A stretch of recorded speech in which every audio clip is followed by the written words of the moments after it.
Chapter 1. The Girl with a Future. On the 1st of July, 1961, a baby girl was born at her family home in Sandringham, Norfolk. Her parents, Francis and Johnny Spencer, couldn't decide what to call her at first. They had 2 daughters already, and this time they really wanted a boy. Finally, they called her Diana. They didn't know that in the future the name Diana Spencer would be famous all over the world. They could not guess how popular she would be in her short but full life. The Spencers are a very old English family. They became rich a long time ago as sheep farmers, and the family goes back to King Charles II and King James II of England. They have been friends and helpers of the royal family for hundreds of years. The house they lived in then, Park House, was near the Queen's house at Sandringham. So Diana grew up almost next door to the royal family. Diana often visited them at Sandringham House when she was a little girl. The Queen's most important homes are at Buckingham Palace in London and Windsor Castle, just to the west of London. But she also spends time at Balmoral Castle in Scotland and at Sandringham House, which is in the east of England. Later, people called Diana a fairy tale princess, but her story was often a sad one too. Her parents had the son that they wanted so much in 1964. They called him Charles. But their marriage was unhappy, and soon terrible fights began. When Diana was only 6, her mother, Frances, ran away with another man, Peter Shand Kidd. For a long time, the children could only visit their mother at weekends. Frances very much wanted her children to live with her, but their father was against the idea, and so they stayed at Park House with him. Other women came to the house to look after the children, but they didn't usually stay long. The children made trouble for them. They threw their clothes out of the window or locked them in the toilet. The 2 smallest children, Charles and Diana, were really unhappy. Each night in bed, Charles cried for his mother, and Diana lay there alone, listening to him. She was too frightened of the dark house to get out of bed and go to him. But Diana and Charles were a loving brother and sister. As time went on, they often travelled by train together to visit their mother. Diana was always friendly with her 2 older sisters, Sarah and Jane, but they had different lives. Johnny Spencer tried to do his best for the 4 children, and at Christmas they could choose all the presents that they wanted. There were too many presents, and not enough hugs and kisses, they remembered later.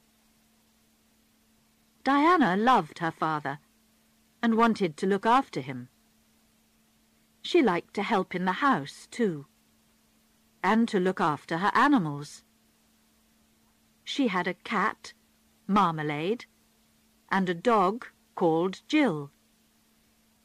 Like a lot of English girls, Diana learned to ride a horse.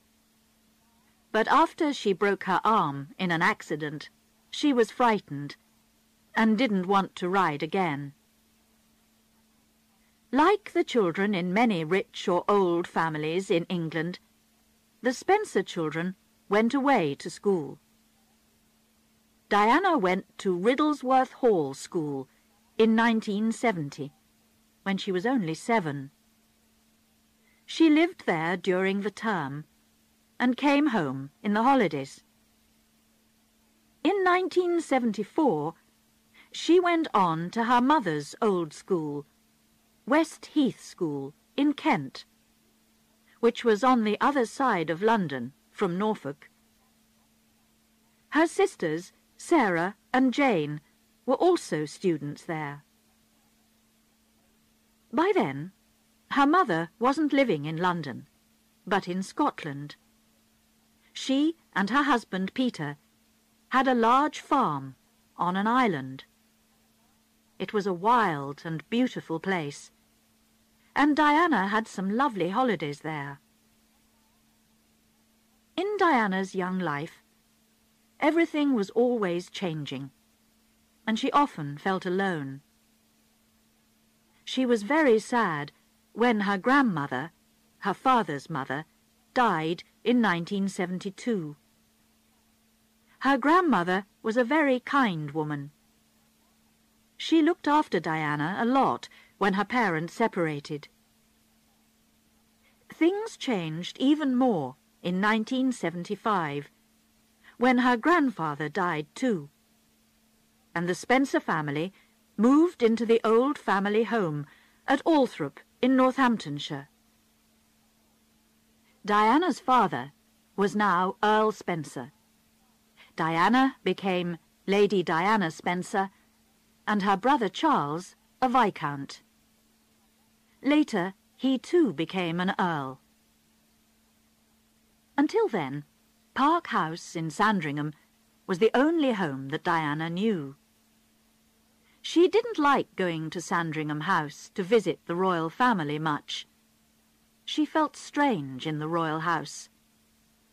But she loved Park House, with its friendly rooms and its big garden. She could go swimming in the pool there, play tennis, or hide in the treehouse. The children didn't really want to live at Althorp. They didn't enjoy their visits there when their grandfather was alive. The house was large, dark, and frightening, with lots of old family pictures on the walls. But as they grew up, they liked it more. They enjoyed having their friends to stay. It was a good house for parties. At school, Diana made plenty of friends. She was a good student, not especially clever, but she enjoyed her lessons. She liked English and painting, but she was best at dancing and swimming. It was soon clear that she would never go to university, but she was helpful and kind. She even won a cup for helpfulness.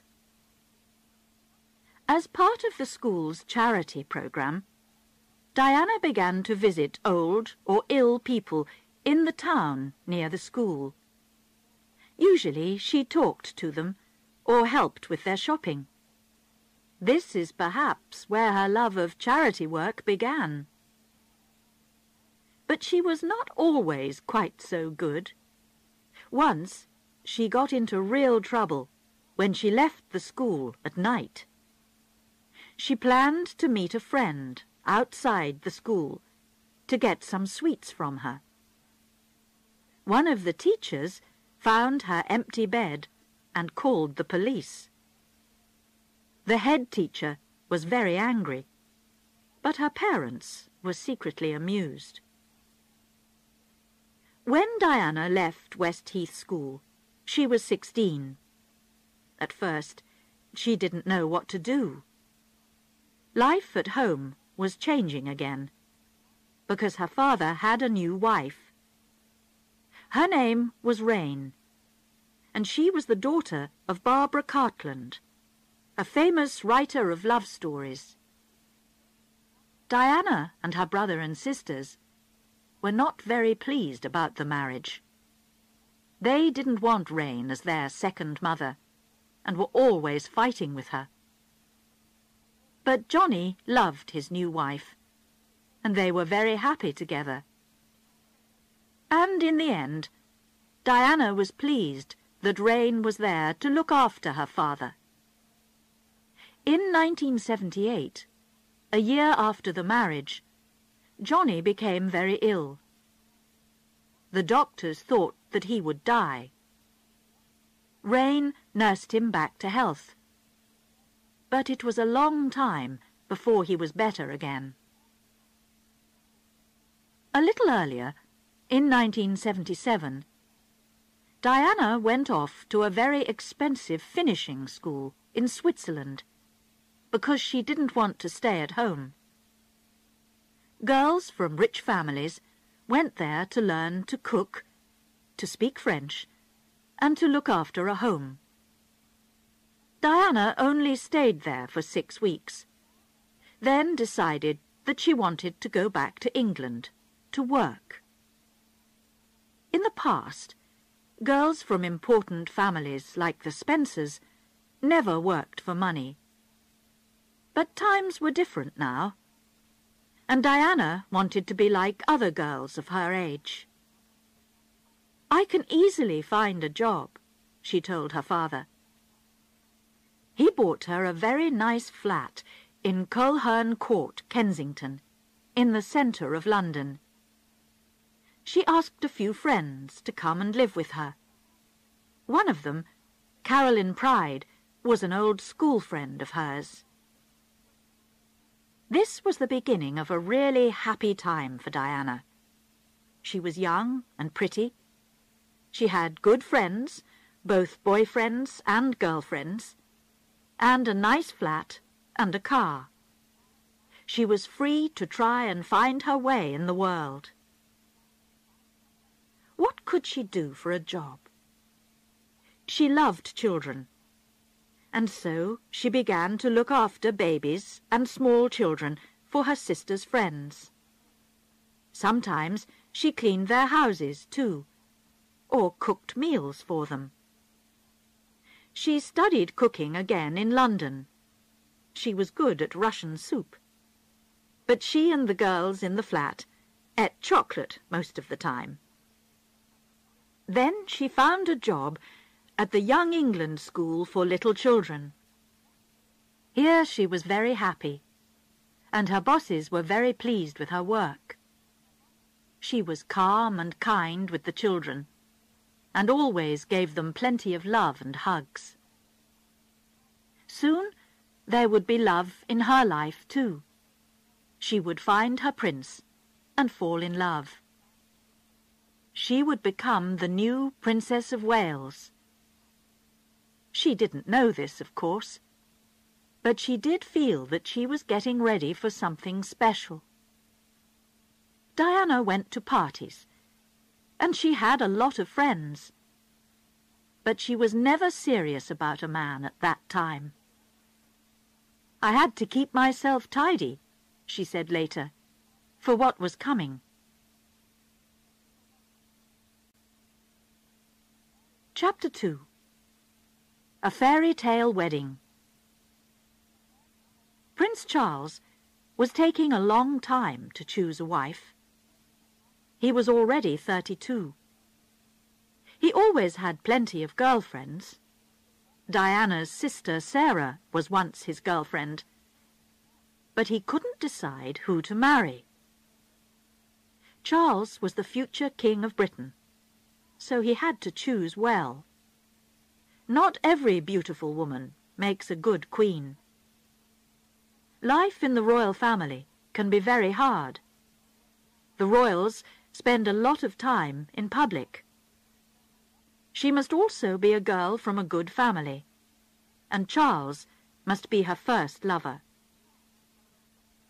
In February 1981, the news finally came out that Prince Charles was getting married to Lady Diana Spencer. photos in the newspapers showed a pretty, quiet girl with a sweet smile, and the reporters soon began to call her Shy Di.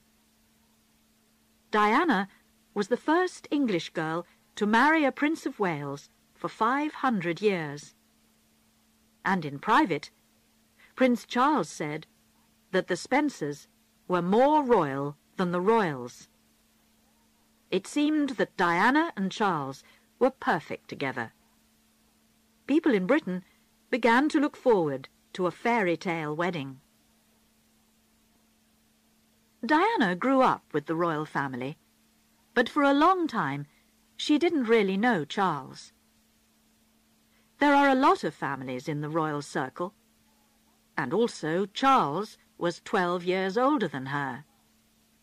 He was already a young man when she was still a child. But when Diana was 16, they met at a country house party. She was only a schoolgirl, and Charles was more interested in his dog and his sport than in her. But from that time, Diana put a photo of Charles by her bed. They met at a few more parties, but it was only in July 1980 that Charles began to look at Diana with new eyes. They were both staying with friends in the country. In the evening, Diana sat next to Charles outside in the garden.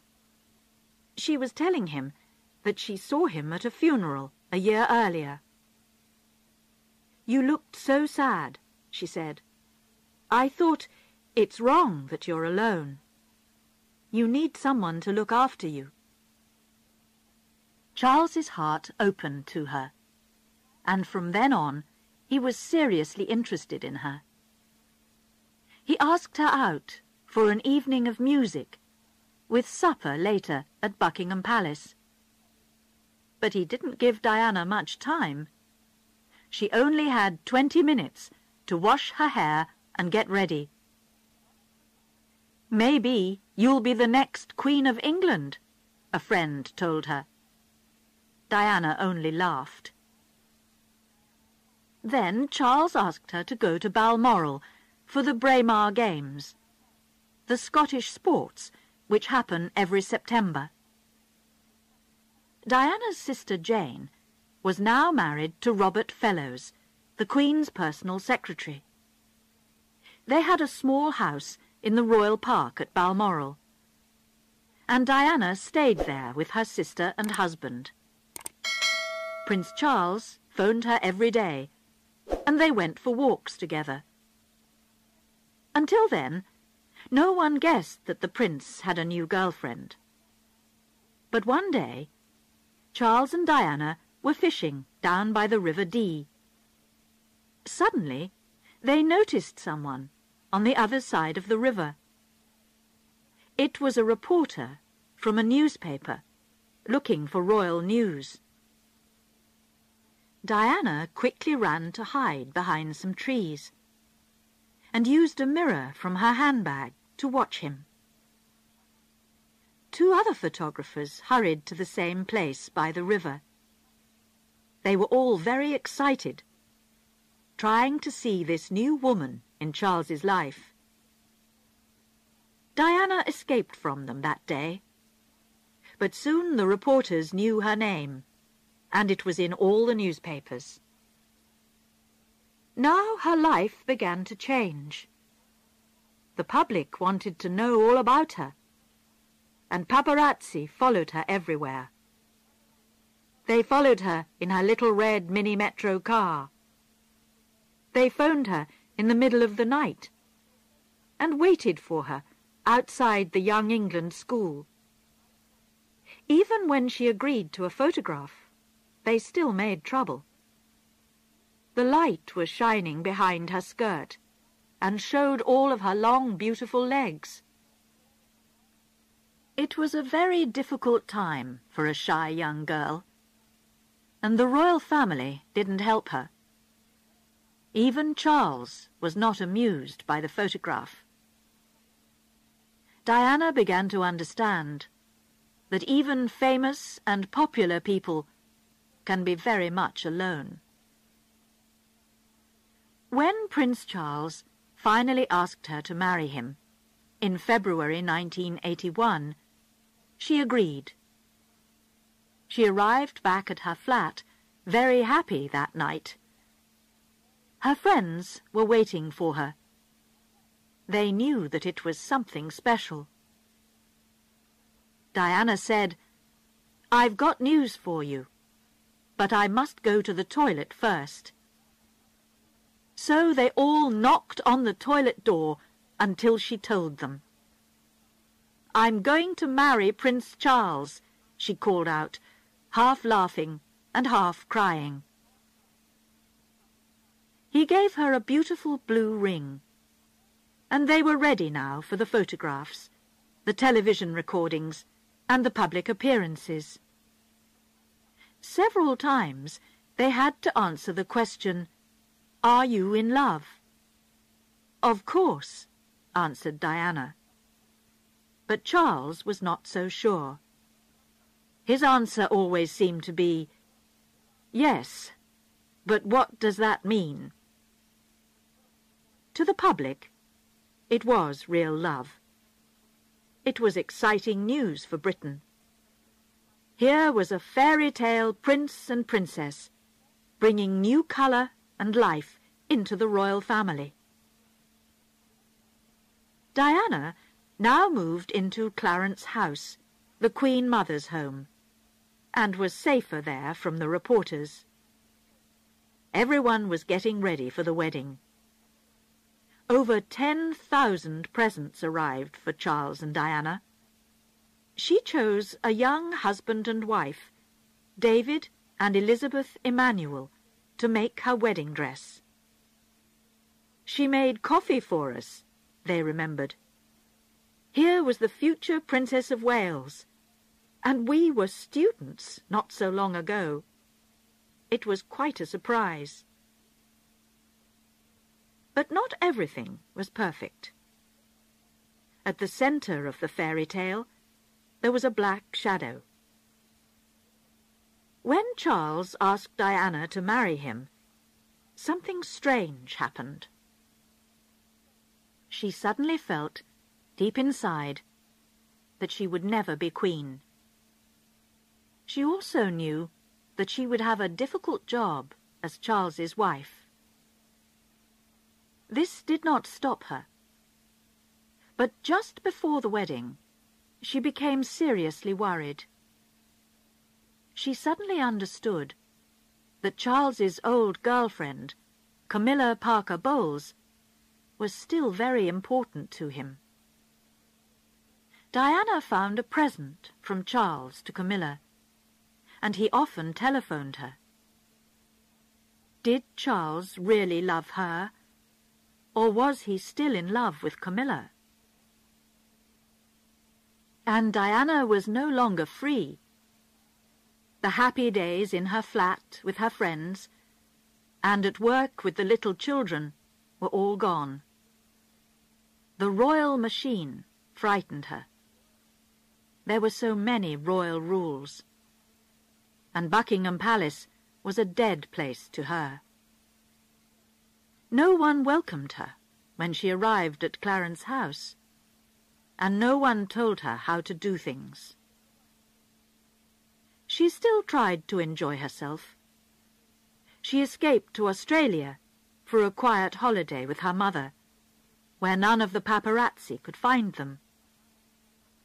Back at Clarence House, she wanted to go on with her dancing, and so she asked her old teacher to come and work with her.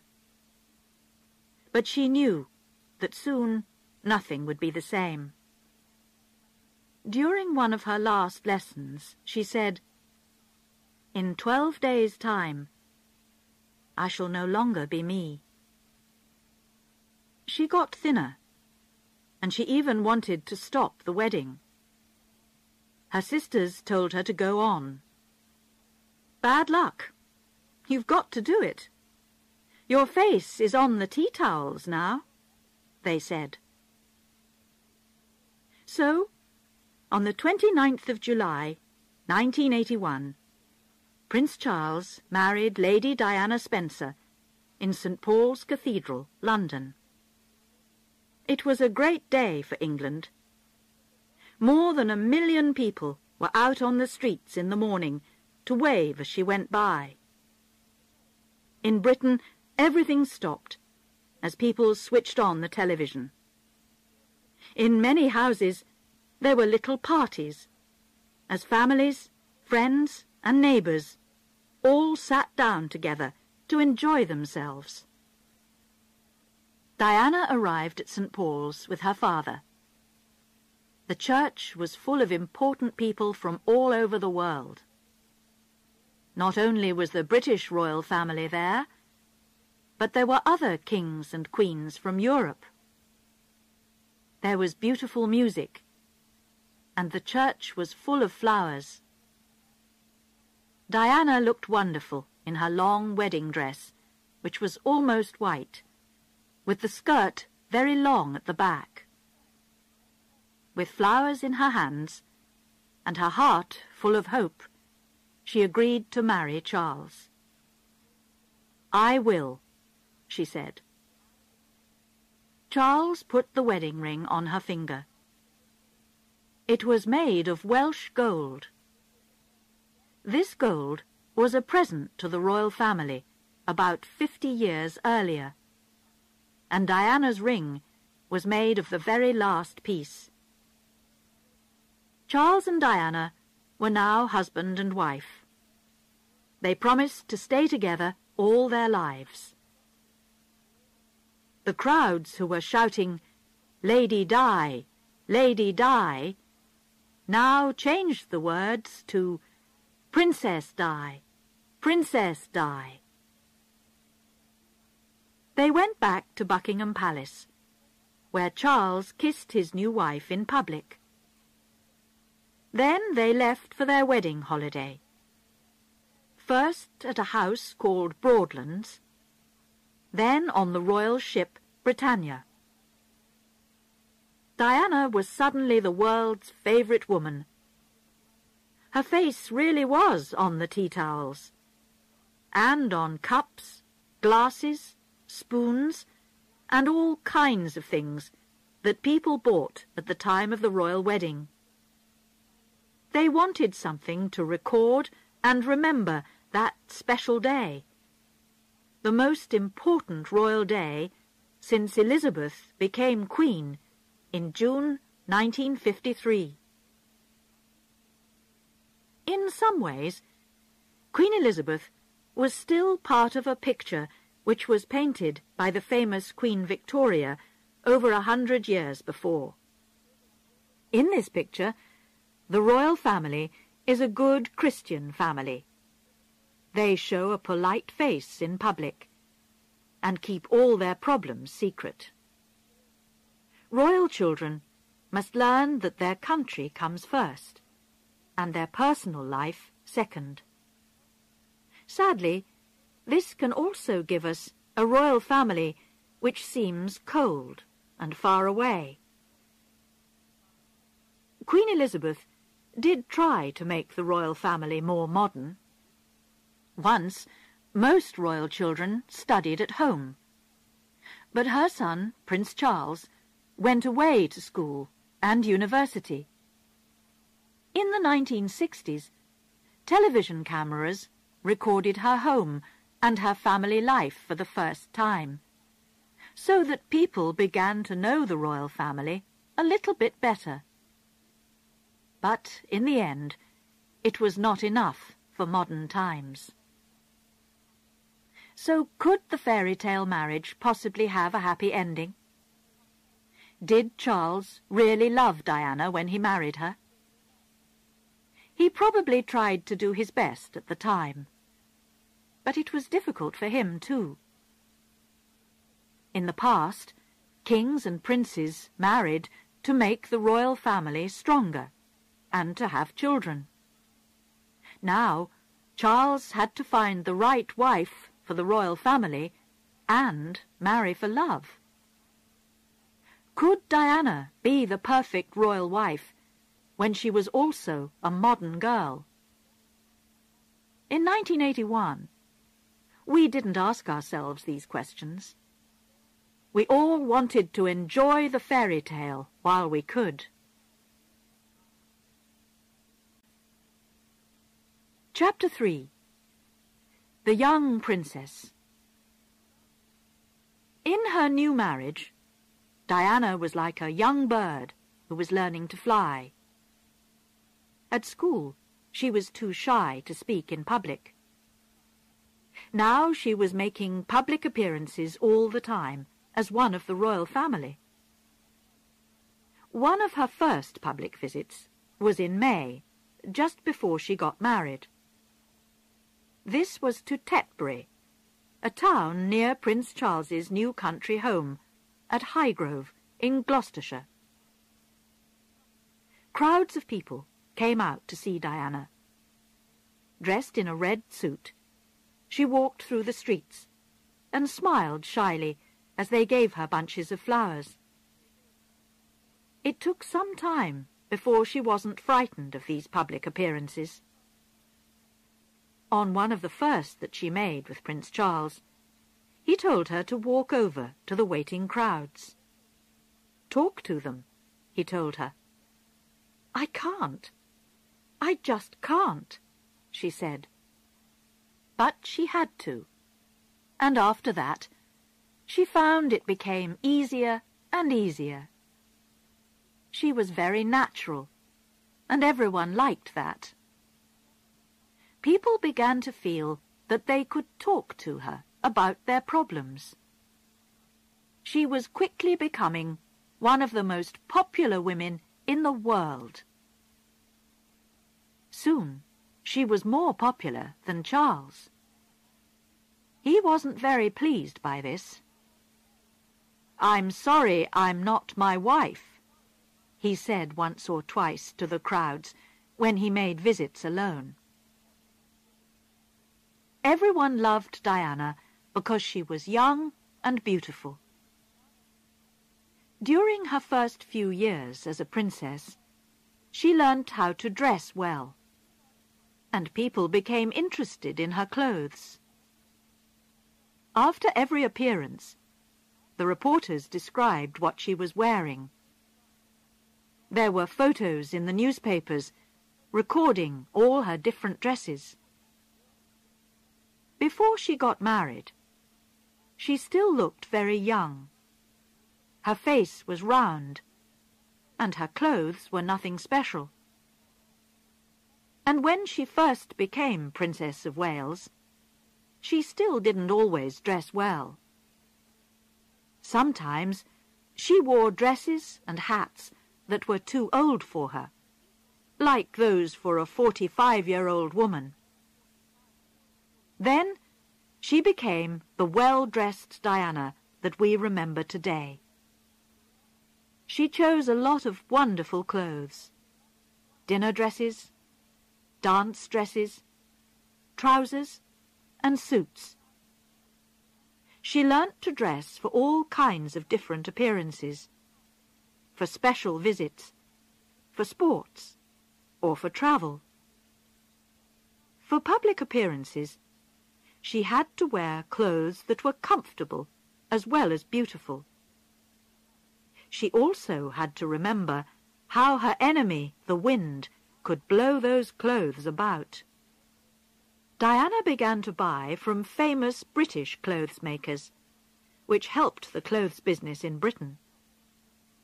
Some of her favourites were Bruce Oldfield, Zandra Rhodes, and Catherine Walker. Sometimes she chose bravely. A low-cut, short black dress, for example.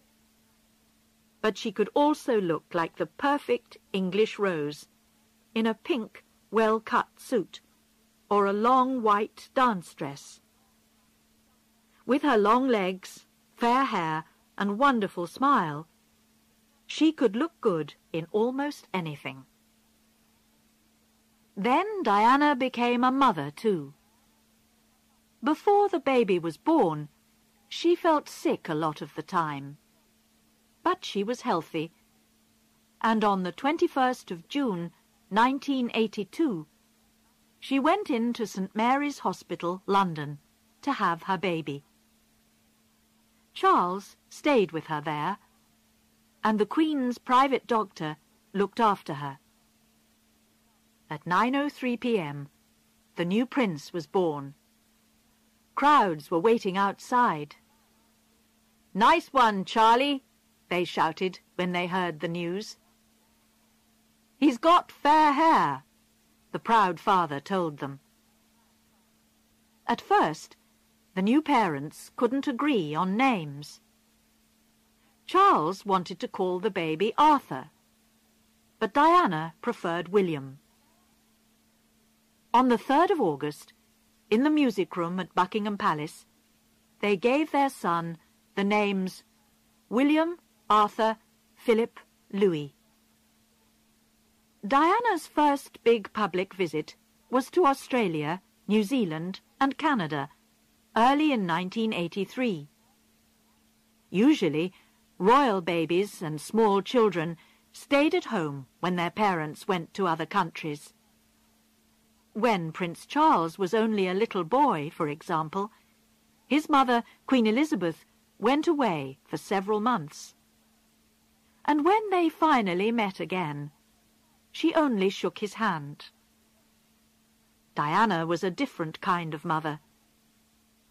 She wanted to keep her children with her, and to give them plenty of love. She wasn't afraid to hug and kiss them in public. So Charles and Diana took baby William with them. Great crowds came out to see the Prince and Princess of Wales, and Diana quickly became popular in those countries too. She was always ready to do what people liked best. On her first visit to Wales, she spoke in Welsh. Then, in New Zealand, she met a Maori woman and touched noses to say hello in the local way. Soon, another baby was coming, and on the 15th of September, 1984, Prince Harry was born. When the family was in London, they lived in a large flat at Kensington Palace. It had 4 sitting rooms, a dining room, and 4 bedrooms. Diana chose all the colours and the furniture, and tried to make it a real family home. Here she looked after her boys. She often played with them, and helped them with their early lessons. But it was important that they met other children too. Charles wanted William and Harry to study at home with a private teacher, but Diana didn't agree. So, in September 1985, William went to his first school. In 1987, he went on to Wetherby School. On his first day, she took him there, just like any other mother, and together they met his new teacher. Diana was now a busy princess, wife, and mother. But she was beginning to work with charities now too, which quickly became one of the most important things in her life. In 1982, the newspapers reported that Diana was now working with 5 charities. By the time that she was 24, she was working with 18. She began to visit people in hospital. She wasn't afraid to meet people who were dying. And she began to meet people with terrible illnesses like AIDS. A lot of people were frightened that you could catch AIDS by touching someone. Diana held the hand of a man with AIDS to show that this wasn't true. The photographs of this helped people with AIDS a lot. She worked hard, but she still wanted to have a good time, too. She practiced a special dance, secretly, with the famous dancer 𝐻𝐻𝐽. Then, one night at the theatre, she suddenly went up to the front to dance with Wayne. She wanted to surprise Prince Charles. The newspapers were full of it the next day.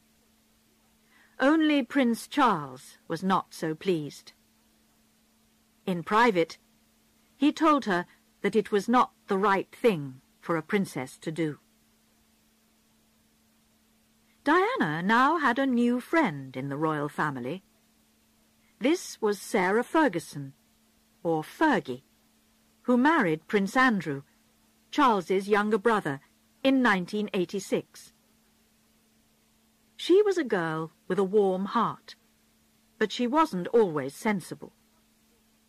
One night, just before they got married, Prince Andrew was having a men-only party. Fergie and Diana dressed up as policewomen to try and get in. Again, the royal family were not pleased with Diana. She was becoming too wild. Few people knew that at this time Diana was not happy. She seemed to have the perfect life, but inside she was in trouble. She was helping other people, but she needed help herself. She was popular, a great favourite of the people, and reporters photographed her everywhere. But in private, she was alone with her troubles. Chapter 4. The Woman Inside.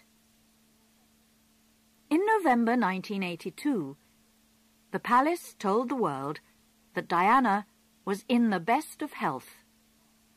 She did not have an eating illness, as some of the newspapers were saying. Diana began to look too thin even before she got married. People thought that she was just tired or growing up. But in fact, Diana was getting ill. She ate too much, then made herself sick. She ate large meals out of the refrigerator late at night. She ate cakes and chocolate, and was sometimes sick several times a day. At first, she looked thin because she kept no food down inside her. But in the end, she learnt to hide her illness so that she looked fine. In January 1982, Diana fell down some stairs when her first baby was on the way. It wasn't in the newspapers until a few weeks later. It was an accident, the palace said. It was only a few stairs. The doctor visited her, and she was fine now. There was nothing to worry about. But Diana tried to kill herself that day. Life was too much for her. She felt sick all the time before William was born, and her new job in the royal family was very difficult. Most of all, she felt that her husband wasn't really interested in her. On that day, he wanted to go out horse riding, and he wouldn't stay to talk to her. After William was born, she felt very unhappy. This happens to many women, of course, for a short time after they have babies. But Diana got worse, not better. She sometimes cut herself with a knife, and tried several more times to kill herself. She was probably crying out for help. Outside, she was still the perfect Princess of Wales, but inside she was hurting. Before Prince Harry was born, the hospital told Diana that the baby was a boy. she didn't tell Charles. He really wanted a girl. When he first saw their new son, he told her this. Suddenly, Diana felt that this was the end of their marriage. "Something inside me died," she told her friends later. She married for love, but perhaps Charles didn't. Did his family push him into the marriage? His real love, Camilla Parker Bowles, was already married, and he had to marry someone. Perhaps he chose Diana only because she would be the right sort of royal wife and mother. Charles was still seeing Camilla when he was married to Diana. On their wedding holiday, Diana saw that Charles still kept photos of Camilla in his pocket. And during the marriage, Charles still gave Camilla presents, and often telephoned her privately. The mother of Camilla's grandmother also had a royal lover, King Edward VII. Camilla, it seemed, was repeating the family story. But Charles and Camilla were friends as well as lovers. They were the same age, and they were interested in the same things, like horses and the country.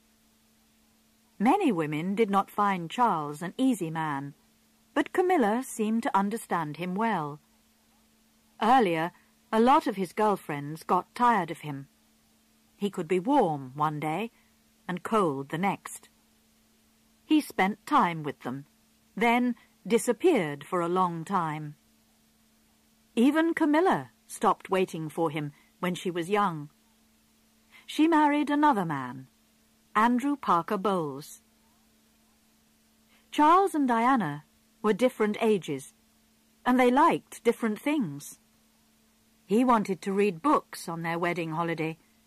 Diana wanted to enjoy the sun and the sea. He wanted to talk about serious ideas when she wanted to give everything to their new love. It was soon clear to them both that they thought and felt very differently. In public, they were still husband and wife, but in private, they were sleeping in separate bedrooms. People were beginning to see that all was not well. In Canada, in 1986, Diana fell down in public because she was so ill and unhappy. The same year, Prince Charles came home early from their holiday in Mallorca. Then, in 1987, he went up to Balmoral alone for a month. He told the reporters that he had a lot of work to do there. Diana was working hard for the royal family and the country, but she was still very unsure of herself. She was always waiting for Charles and the royal family to say, "Well done." They never did. But in 1988, life began to change for her. She found that she could be strong. A terrible accident happened when she and Charles were on holiday in Switzerland with a group of friends. Snow came down from the mountains and killed Hugh Lindsay, one of their best friends. Diana was in bed with a cold at the time. One of Charles's secretaries arrived back at the house with the terrible news. Diana decided what she needed to do. She put all Lindsay's clothes into his suitcase. She and Charles flew back to England with the body. Then Diana looked after Hugh Lindsay's wife, Sarah. The Lindsays only got married a few months before the holiday, and Sarah was having a baby. And then Diana decided that it was time to help herself too. Carolyn, her old school friend, said, "I'll give you an hour. If you don't go to a doctor, I'll tell the world about your illness. Diana went to see a special doctor for help with her eating illness. "How many times have you tried to kill yourself?" he asked her at once. 4 or 5 times, she said. She was very surprised that he seemed to know all about her so quickly. In 6 months' time, he told her, she could be a new person. He visited her every week, and she began to read books about the illness and to understand herself better. In 6 months, she was a new person, and she was almost better. It was the beginning of a new way of life for her. She had to help herself. Charles wouldn't help her. He didn't love her as she wanted, and he never would. She also learnt to give her love to the poor and ill people that she met through her charity work. She had a special touch. When she visited people in hospital, a hug or a kiss from Diana seemed to help them greatly. Sometimes she continued to visit people for a long time until they were better. She often wrote them kind letters later. A lot of her charity work was with children, and she was always happy and natural with them. At home, it was the beginning of the war between Diana and the royal family. It was difficult for people who worked for Charles and Diana. They had to decide which side they were on. You had to be a Charles person or a Diana person. If you tried to be both, you quickly got into trouble. Diana began to think of Charles's people as the enemy. They now lived 2 separate lives in the family, too. There was Diana's life and Charles's life. This was true even for the boys. When Diana took them out, they went to modern places that children like, water game parks or the cinema.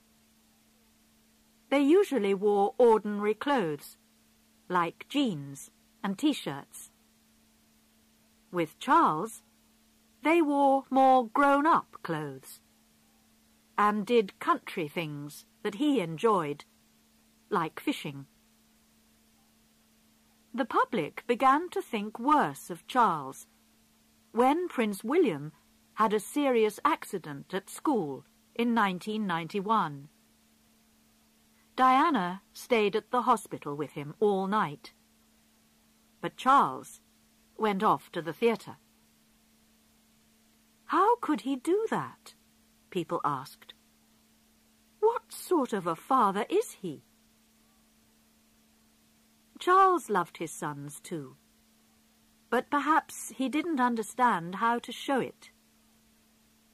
He did try to do better after that, but many people were beginning to prefer Diana. But not everyone. She's ill, some people were saying. She needs to be in hospital. Or she's trying to hurt the royal family. They must stop her. Diana was beginning to make a new life for herself. It was difficult, and she was often unhappy, but it was the only way out.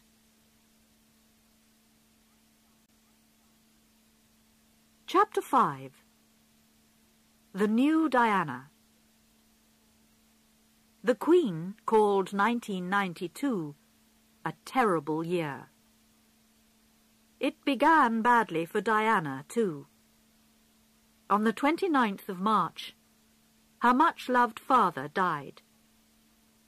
She was on holiday in Austria, and she flew home at once for the funeral.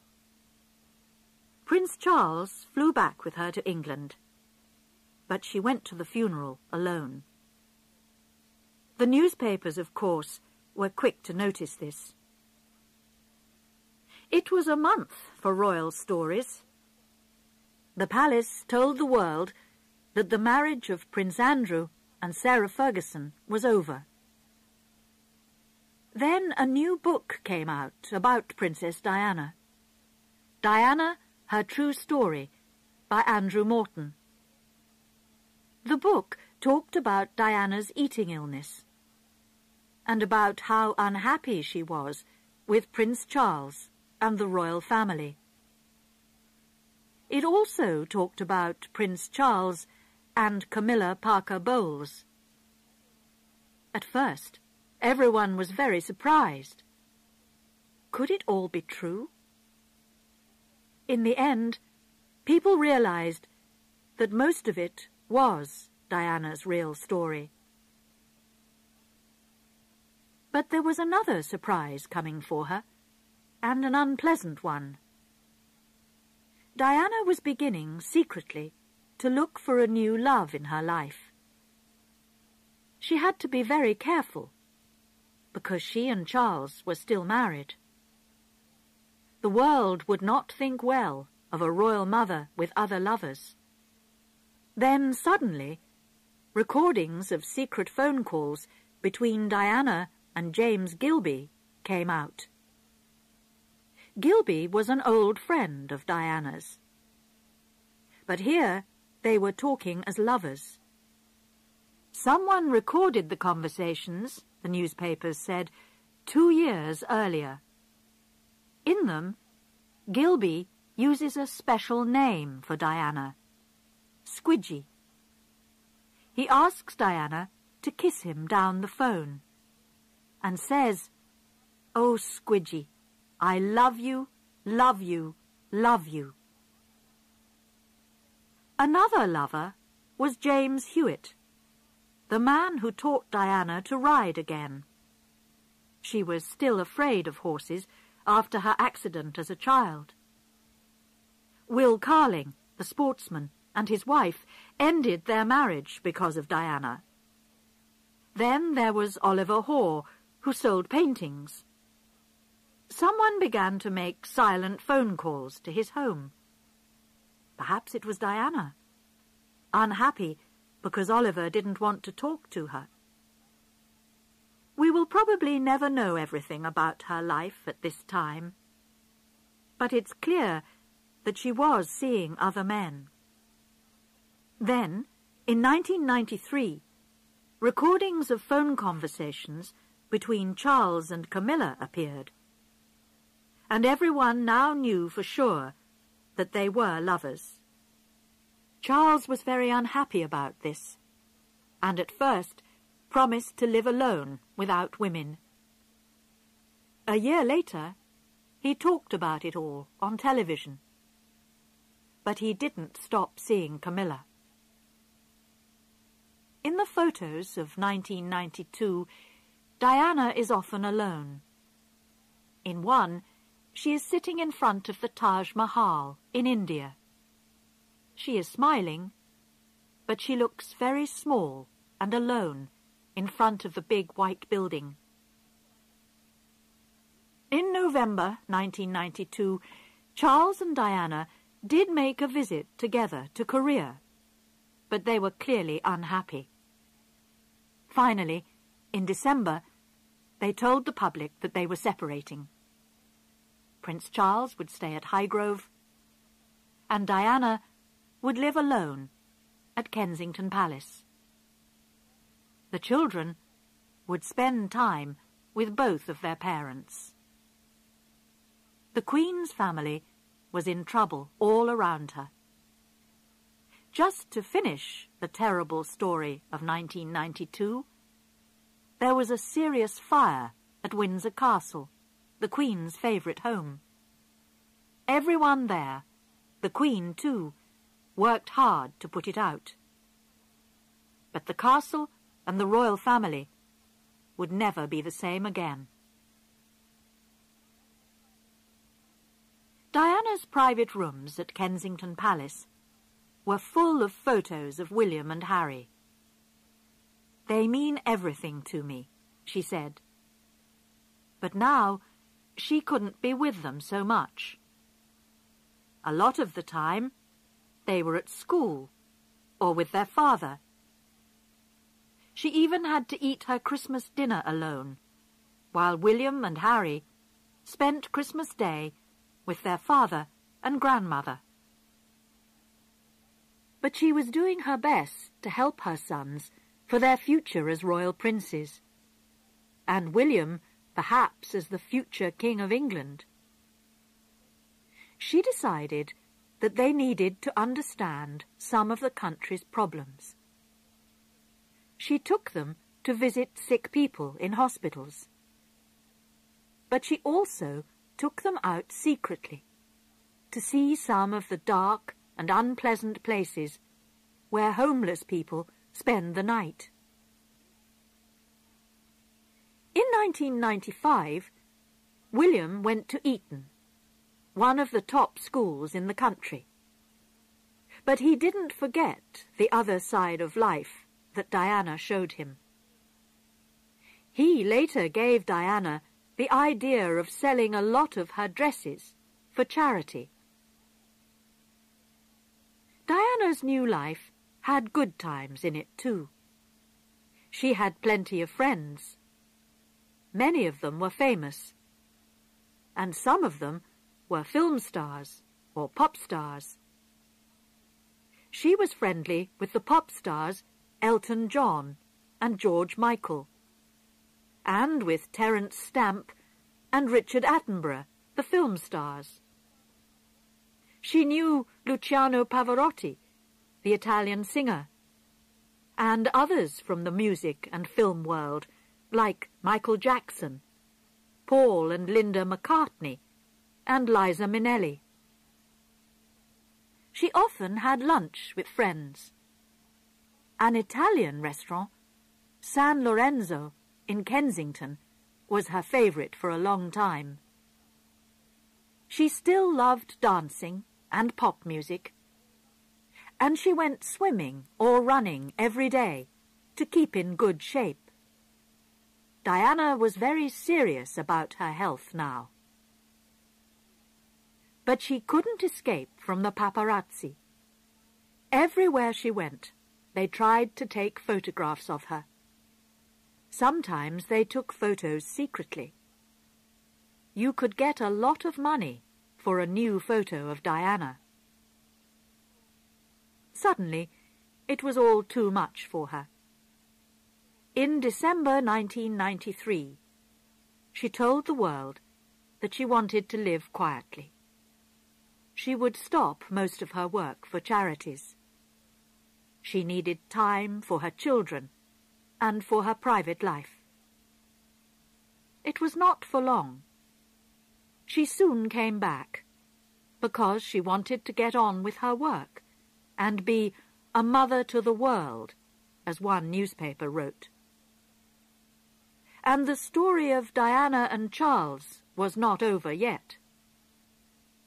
In November 1995, she recorded her famous appearance on television. She talked openly to reporter Martin Bashir about her life in the royal family, and she was clearly hurt and angry about the past. There were 3 in this marriage, she said about Charles and Camilla, and 3, as she told us, is a crowd. But she also talked about her future. I don't think many people will want me to be queen, because I do things differently, because I don't go by a rule book. She worked, she said, from the heart, not the head. But she wanted to be queen of people's hearts. These were words which the world never forgot. A lot of people that she helped will never forget her either. One of her favourite charities was Centrepoint, which looks after homeless people. Vincent Seabrook, a man of 27, now working as a private guard, remembers her well. He was living homeless on the streets when Diana came past and stopped to talk to him. She got me something to eat and drink, listened to me, and gave me the number for Centrepoint, he said. She wasn't frightened of illness, or of people who had serious problems with their bodies. She was ready with a hug or a kiss for everyone. A man who couldn't see wanted to know what Diana was like. "Is it all right if I touch your face?" he asked. "Of course you can," she said. He moved his hands over her eyes, nose, and mouth, until he could see a picture of her in his head. "You're very pretty," he said. When someone was in trouble, she tried to help them. Once, in hospital, she heard a woman crying. The woman's son, Dean, was badly hurt in a car accident. Diana sat with the young man that night and visited him again later. She even went to his house when he was better and met his children. "What shall we call you?" they all asked. "Just Diana," she said. She often visited children's hospitals, like Great Ormond Street Hospital for sick children. Victoria Hemphill, a young girl with a serious heart problem, felt that the princess was her special friend, and kept photos of Diana by her bed. Diana often talked to her about William and Harry, and the boys wrote to her. "Dearest Victoria, I wanted to send you lots of love while you were in hospital," began a letter from Prince Harry.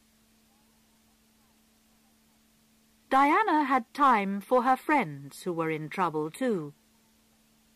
She helped a friend called Rosa when her baby died, and gave time to another friend, Cosima, when her marriage ended. She knew what it was like to feel hurt inside. She still travelled to other countries.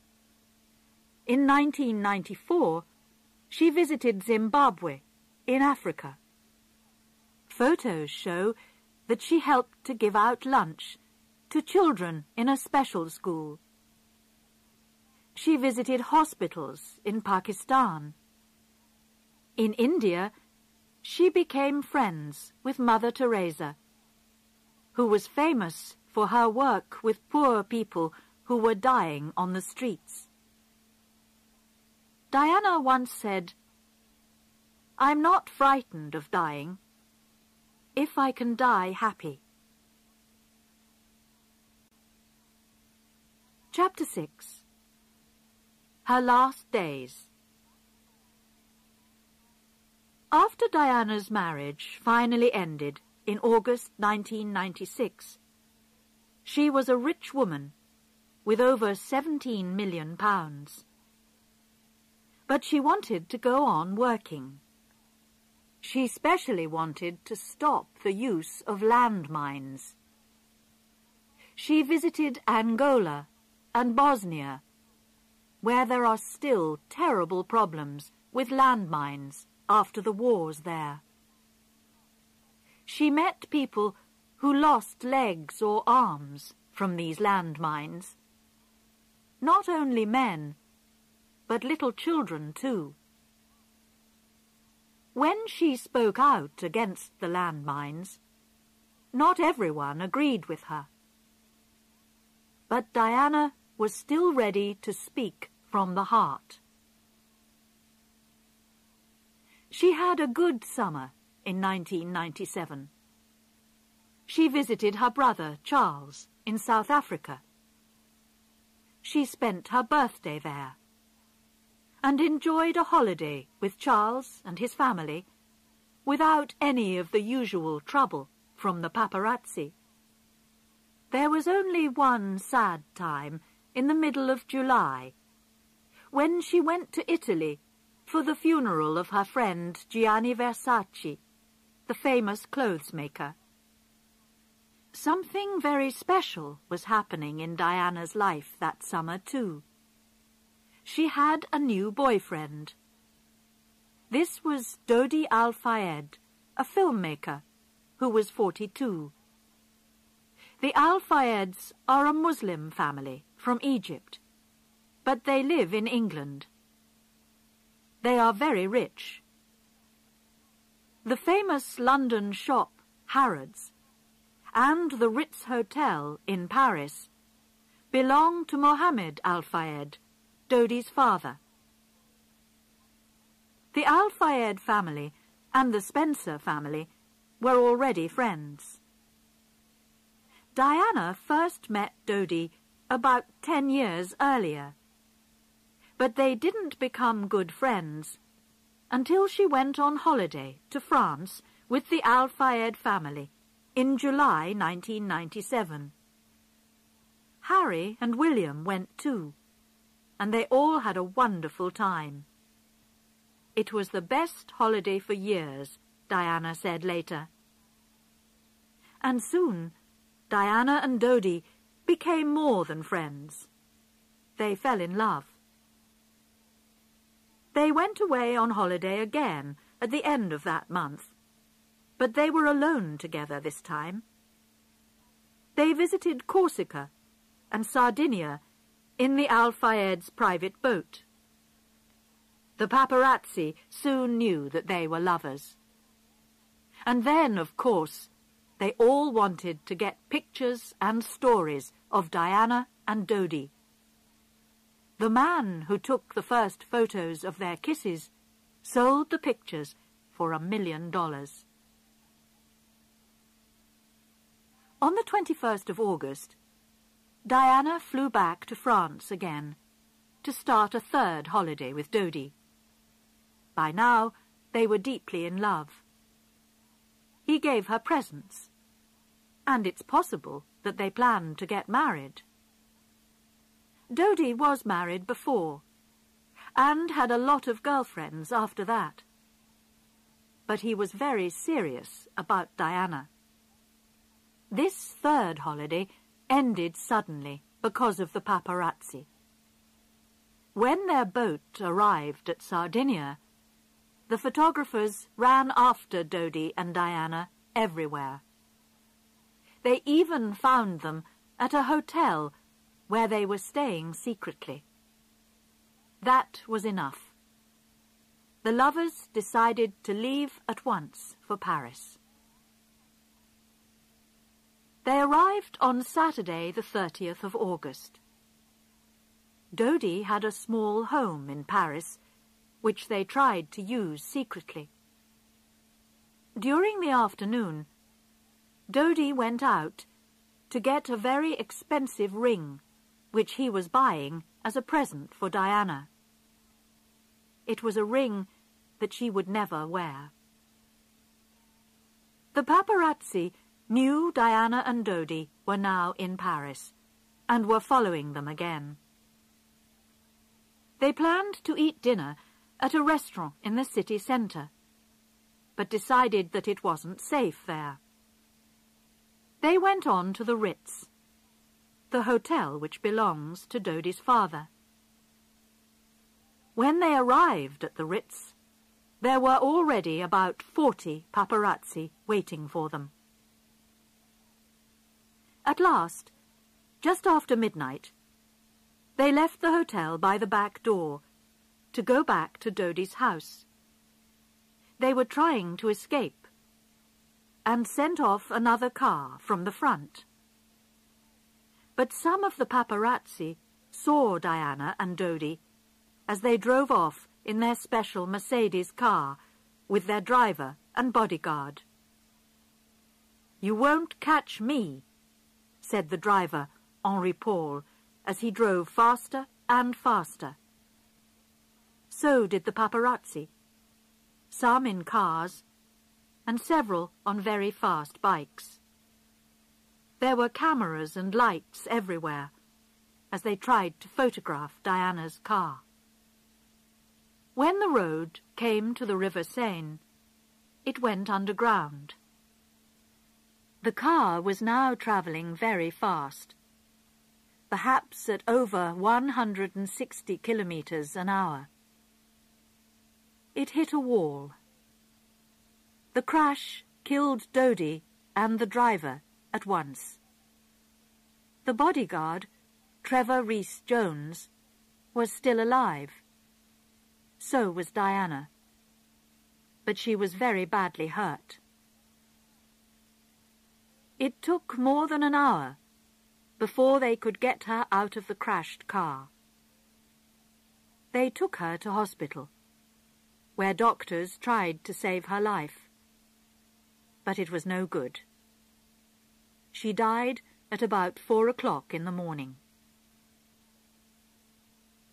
Soon telephones were ringing in Britain as people heard the news and phoned to tell their friends and families. Some heard it on the television or radio at the end of a long night's work, and it seemed that it couldn't possibly be true. At Balmoral, Prince Charles woke his sons, William and Harry, to tell them the terrible news. That afternoon, Charles left Scotland by plane with Diana's 2 sisters, Sarah and Jane. They flew to Paris together to bring her body home. During the week, newspapers, television and radio were full of Diana's sad story. People cried and left bunches of flowers for her. By the middle of the first day, there were over 1,000 bunches outside Kensington Palace. By the end of the week, it was like a sea of flowers there. With the flowers, there were cards and letters. To our sweet princess, thank you for the love you showed us all. Queen of Hearts and Princess of Love were words that came up again and again. We'll never forget you, the letters said.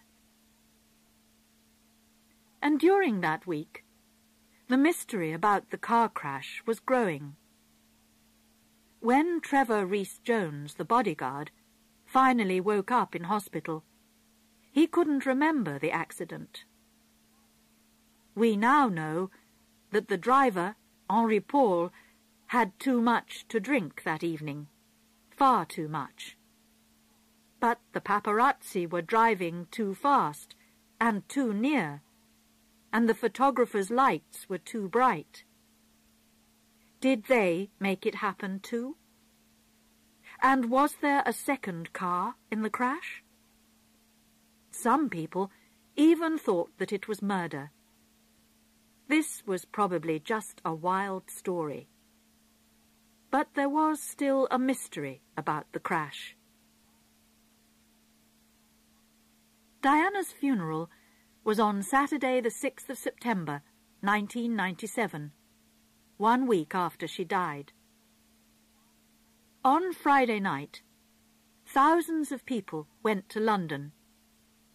They stayed out all night, waiting for the morning, when her body would travel from Kensington Palace to Westminster Abbey. Kensington Palace gardens were beautiful. It was a warm night, and there were flowers by every tree. People of all ages, sat quietly together in little groups, remembering Diana. Her funeral, like her wedding, brought famous people together from all over the world. Some were heads of governments, and others were her friends. Many were famous names from the worlds of film and music. All the royal family was there. Princes Charles, William, and Harry walked behind Diana's body as it went into the church. Her sons gave her white flowers with a card that just said, "Mummy." In Hyde Park, crowds of thousands watched the funeral on a big screen.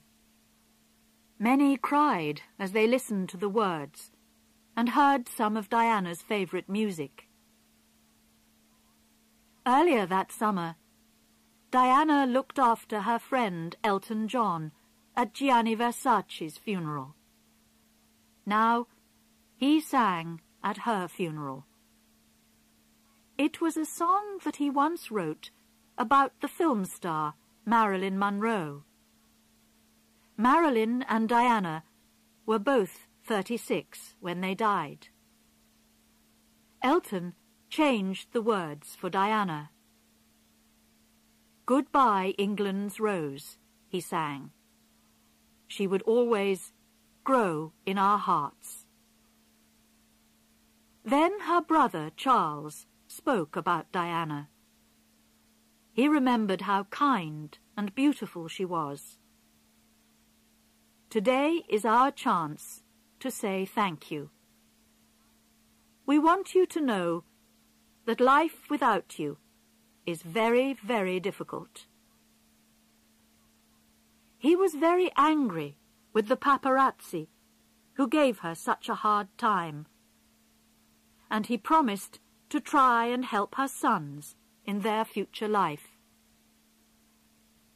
The funeral car took Diana's body to the Spencer family home at Althorp in Northamptonshire.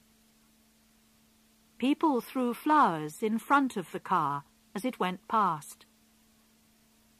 At first, her family planned to bring her to the local church at Althorp, but then they decided against this.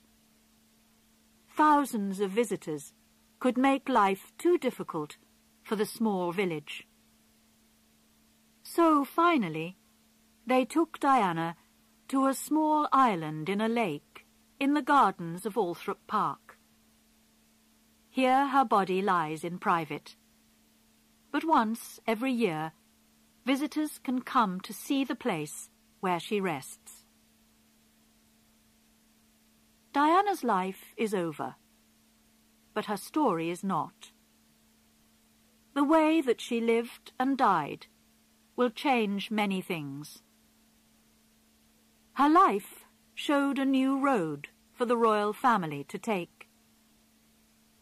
She showed them a way to be nearer to the British people and to help with real problems in the modern world.